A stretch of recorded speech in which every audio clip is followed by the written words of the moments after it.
What's up, friend? Today we are going to be looking at the basics of JavaScript Map method. I will also look at how we can employ it while solving breadth first search and depth first search algorithm problem.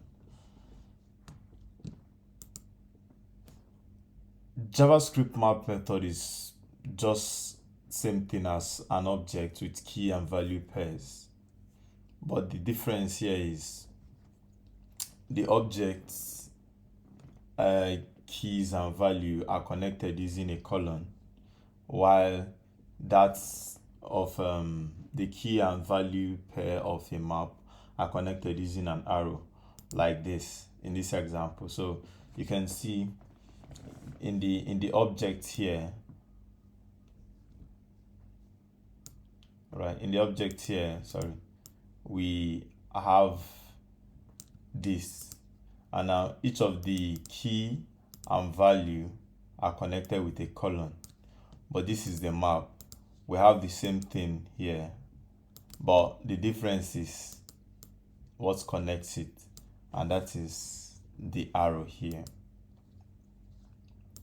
Now, what do we intend to learn in this course or in this tutorial? First thing we'll look at is the basics of JavaScript Map method. So we'll have a better look at the JavaScript Map method and just play around with it so that you see what you can do with it. Then we'll look at how to make a breadth first search algorithm on a map, and then how to use depth first search on a map. Prerequisites for this tutorial is: one, you need the basic knowledge of concepts such as strings, array, objects, and sets.